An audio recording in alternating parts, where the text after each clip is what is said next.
প্রিয় সকল ছাত্রছাত্রীকে আজকের ভিডিওতে স্বাগত। আমি Parijat Saha, founder of PS Gurukul. আজকে আবার একটা নতুন ভিডিও নিয়ে তোমাদের সামনে হাজির হয়েছি। আজকে আমরা মূলত আলোচনা করব ষষ্ঠ শ্রেণীর দ্বিতীয় পর্যায়ক্রমিক মূল্যায়নের ইতিহাস বিষয় নিয়ে। এর আগে ষষ্ঠ শ্রেণীর গণিত এবং বিজ্ঞান বিষয়ের ভিডিও আমার চ্যানেলে আপলোড করা আছে। যারা এখনও এই ভিডিওগুলো দেখোনি তারা চ্যানেল পেজে গিয়ে এই ভিডিওগুলো একটু দেখে নিই। আশা করি এর আগের ভিডিওগুলো তোমাদের ভালো লেগেছে এবং এই সিরিজের আমাদের তৃতীয় ভিডিও অর্থাৎ ইতিহাস বিষয়ের যে ভিডিও আজকে আমরা আলোচনা করব সেটাও তোমাদের অনেক ভালো লাগবে এবং তোমরা অনেক বেশি উপকৃত হবে। তো মূল ভিডিওয়ে যাওয়ার পূর্বে তোমাদেরকে বলে নিই, যারা প্রথমবার এই ভিডিওটি ভিজিট করছো বা এই ভিডিওটি দেখছো তারা অবশ্যই চ্যানেলটিকে সাবস্ক্রাইব করে দিও এবং পাশে থাকা বেল আইকনটি প্রেস করে দিও, যাতে আমার পরবর্তী ভিডিও আপলোড করলে তার নোটিফিকেশান সহজেই তোমাদের কাছে পৌঁছে যায়। আজকের এই আলোচনা কতগুলি পার্টে করা হবে, তাহলে আজকের এই আলোচনা বেশি দীর্ঘায়িত না করে চলো সরাসরি ভিডিও শুরু করা যাক।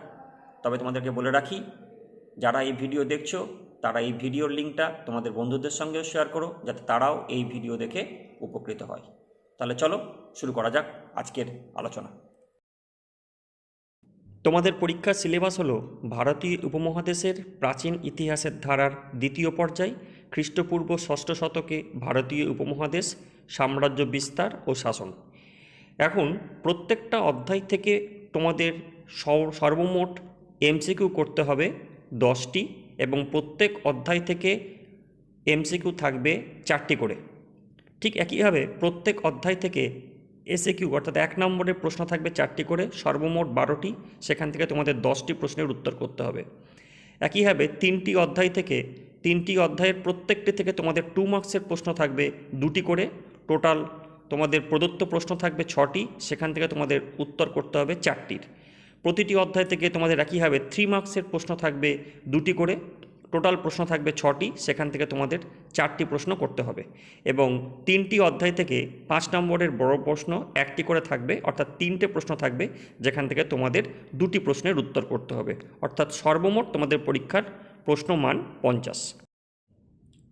দ্বিতীয় পর্যায়ক্রমিক মূল্যায়নে ষষ্ঠ শ্রেণীর ছাত্রছাত্রীরা ইতিহাস বিষয়ে যে প্রশ্নগুলি খুব ভালোভাবে অনুশীলন করবে, আজকে সেই আলোচনার প্রথম পার্ট।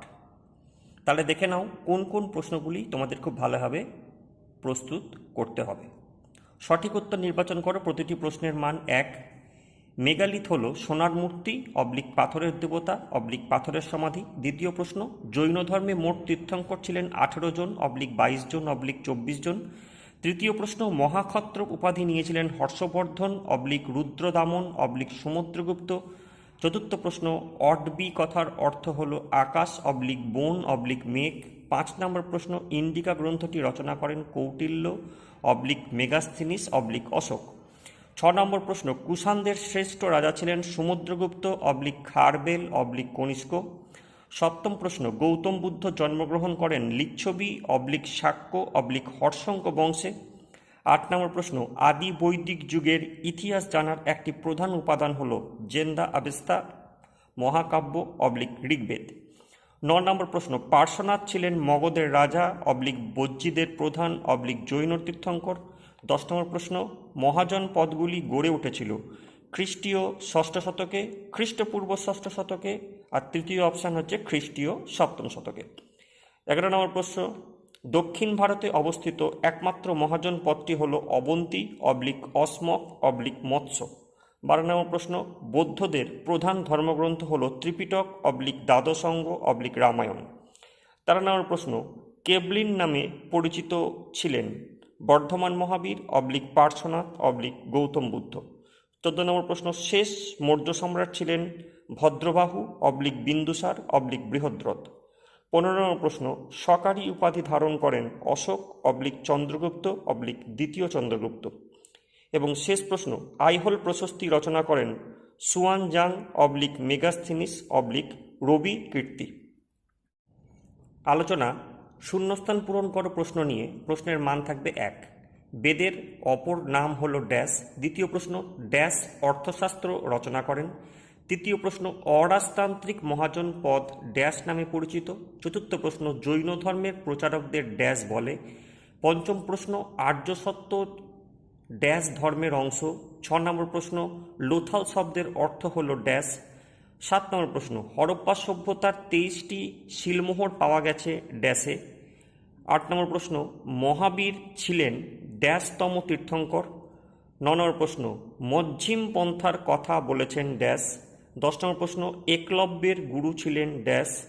11 নম্বর প্রশ্ন, জেন্দ আবেস্তার শ্রেষ্ঠ দেবতা ছিলেন ড্যাশ। 12 নম্বর প্রশ্ন, বৈদিক সমাজে পরিবারের প্রধান ছিলেন ড্যাশ। 13 নম্বর প্রশ্ন, অথর্ব বেদ হল ড্যাশ সংকলন। 14 নম্বর প্রশ্ন, পিটক শব্দের অর্থ হল ড্যাশ। এবং 15 নম্বর প্রশ্ন হল, সাতবাহনদের বিখ্যাত শাসক ছিলেন ড্যাশ। এক কথায় উত্তর দাও, প্রতিটি প্রশ্নের মান 1। হাতিগুম্ফা শিলালেখ থেকে কোন রাজার কথা জানা যায়? দ্বিতীয় প্রশ্ন, নিষ্ক ও শতমান কি? তৃতীয় প্রশ্ন, কবে থেকে শকাব্দ গণনা শুরু হয়? 4 নম্বর প্রশ্ন, মহাস্থানগড় কোথায় অবস্থিত? পঞ্চম প্রশ্ন, কোন বৌদ্ধ সন্ন্যাসীর কাছে অশোক দীক্ষা নেন? 6 নম্বর প্রশ্ন, আজীবিক গোষ্ঠী কে তৈরি করেন? 7 নম্বর প্রশ্ন, কোন দেবতার উদ্দেশ্যে গায়ত্রী মন্ত্র রচিত হয়? 8 নম্বর প্রশ্ন, বাকাটক শাসনে প্রদেশগুলিকে কি বলা হতো? 9 নম্বর প্রশ্ন, গৌতম বুদ্ধ কোথায় দেহত্যাগ করেন? এবং 10 নম্বর প্রশ্ন, লিচ্ছবি কাদের বলা হয়? ষষ্ঠ শ্রেণীর দ্বিতীয় পর্যায়ক্রমিক মূল্যায়নের ইতিহাস বিষয়ের পার্ট 1-এর আলোচনা আজকে এখানে শেষ হচ্ছে। খুব শীঘ্রই আমরা পার্ট 2 নিয়ে আবার আলোচনা করব। ততক্ষণ পর্যন্ত সকল ছাত্রছাত্রীরা এই প্রশ্নগুলি খুব ভালোভাবে অনুশীলন করো। সকলে ভালো থেকো, সুস্থ থেকো।